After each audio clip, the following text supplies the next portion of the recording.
नव भारत और आज के लेट्स डिकोड के एपिसोड में बात करेंगे किस तरह से ममता बनर्जी के माइनॉरिटी वोट बैंक में अब सेंधमारी करने जा रहे हैं असदुद्दीन ओवैसी और साथ ही हुमायूं कबीर।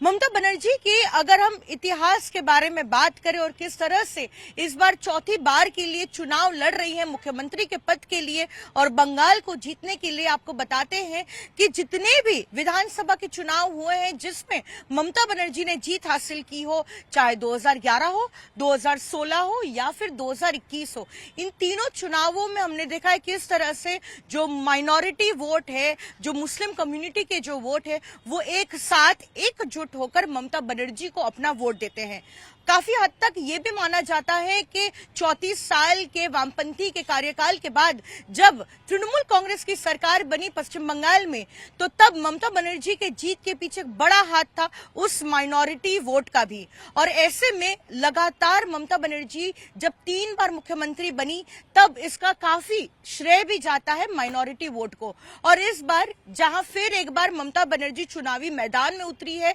चौथी बार की मुख्यमंत्री बनने के लिए उस चुनावी मैदान में लड़ाई कर रही है और पश्चिम बंगाल में जीत हासिल करने की कोशिश की जा रही है, अब उसमें मुश्किलें पैदा हो रही है ममता बनर्जी के लिए। और वो इसलिए क्योंकि अब तक जो कंसोलिडेटेड वोट बैंक माइनॉरिटी का ममता बनर्जी के पास था, अब ऐसा लग रहा है कि उसमें सेंधमारी हो सकती है। और सेंधमारी कौन करेगा? एमआईएम के चीफ असदुद्दीन ओवैसी और आम जनता उन्नयन पार्टी के चीफ हुमायूं कबीर। आपको बता देते हैं, हुमायूं कबीर लंबे समय से जो है सुर्खियों बटोर रहे हैं पश्चिम बंगाल में, क्योंकि सबसे पहले उन्होंने ये ऐलान किया था कि वो मुर्शिदाबाद के बेलडांगा में बाबरी मस्जिद बनाएंगे। उसके बाद जो है बाबरी मस्जिद का काम भी शुरू हुआ। उसके बाद अपनी पार्टी जो है लॉन्च की, तृणमूल से जो है निकलकर अपनी पार्टी लॉन्च की, उसका नाम दिया गया जनता उन्नयन पार्टी। और उन्होंने ये भी घोषणा कर दी कि पश्चिम बंगाल विधानसभा में जब वो चुनाव लड़ेंगे तो वो चुनाव जो है गठबंधन में लड़ेंगे, वो भी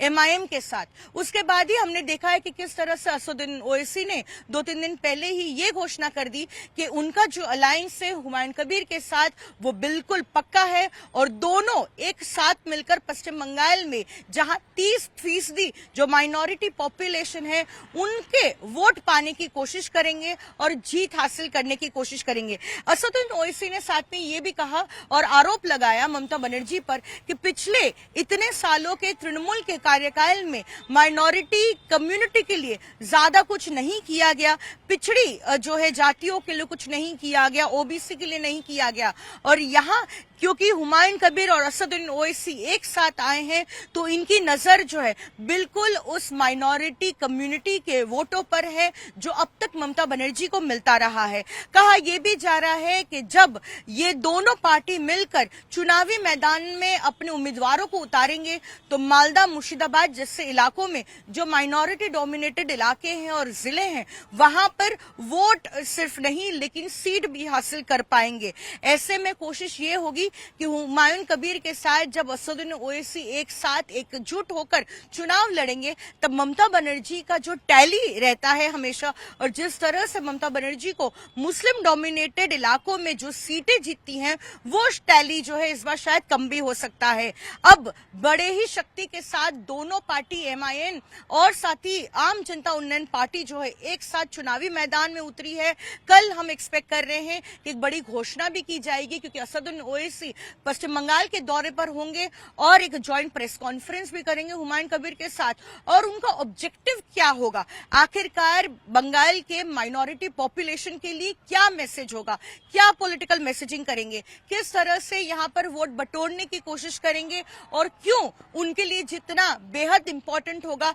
ये मैसेज जो है वो देंगे। तो कहा जा रहा है जहां एक तरफ आईएसएफ ने पहले ही ममता बनर्जी के लिए दक्षिण 24 परगना के कुछ इलाकों में मुश्किलें बढ़ा दी हैं, क्योंकि वहां से जो आईएसएफ के नेता है नौशाद सिद्दीकी, पिछले 2021 के चुनाव में वो भांगोड़ सीट से जीते थे और साथ ही बेहद पॉपुलर नेता के तौर पे उभर कर आ रहे थे। तो जहां एक तरफ आईएसएफ ने पहले ही ममता बनर्जी के लिए मुश्किलें बढ़ा दी थी, लेकिन इस चुनाव में ये चैलेंज जो है वो और भी 2 गुना हो जाएगी जब असदुद्दीन ओवैसी और हुमायूं कबीर एक साथ चुनावी मैदान में उतरेंगे और ममता बनर्जी से माइनॉरिटी वोट छीनने की कोशिश भी करेंगे।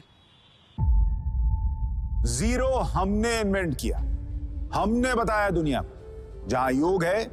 वहां रोग नहीं। सबसे पुरानी सभ्यता है हमारी। गुलामी से तो और देश भी लड़े भाई, पर आजादी के लिए अहिंसा का रास्ता बस हमारा था। अपने पसीने से जमीन सींचता किसान और घर में घुसकर मारने वाले जवान, बस इसी मिट्टी ने जने हैं। इसके हाथ ने जब थामा जज्बा तो इतिहास रचे। कदम बढ़ाए तो चांद का वो हिस्सा चूमा भाई, जहां कोई कभी नहीं पहुंचा। आज पूरी दुनिया में शान से लहरा रहा है तिरंगा, और इसके पीछे है गर्व से भरी अनगिनत कहानियां जो लिखी जा चुकी हैं और लिखी जा रही हैं, जिन्हें मैं सुनाऊंगा राष्ट्रगर्व रोज शाम 6:25 पर।